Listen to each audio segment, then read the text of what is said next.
Ito ang pwede niyong gawin sa bahay para iwas na mapunta sa delikadong sitwasyon ang inyong mga alaga. Ito yung kung saan mapapansin nyo pabalik-balik sila sa litter box pero wala namang ihing lumalabas. Yan ang pinaka-common na dahilan sa mga male cats, lalong-lalo na kung sila ay prone sa stress, pabago-bago ang environment, hindi pala inom ng tubig, pabago-bago ang diet, at lalong-lalo na genetics or sa lahi. Hi, Doc Rox here and I am a veterinarian. So, pag-usapan natin yan. Ito yung katawan nila. So, dito sa may singit nila. Yan. So, dito kayo magte-try na magpiga. Or kapag nakahiga, try nyo ganyanin. Pero basta gentle lang ha, hindi sobrang diin kasi pwedeng mag-rupture, pwedeng sumabog yan. Meron kayo nakapa na parang bilog na matigas, hindi sila makaihi, nagsusuka, matamlay.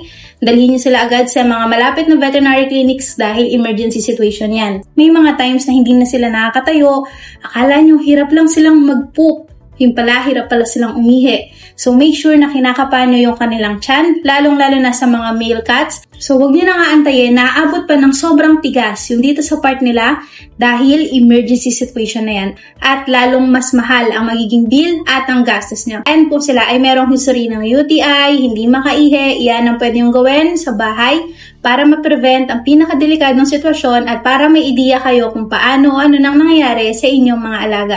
So, yun lang. Follow for more pet tips.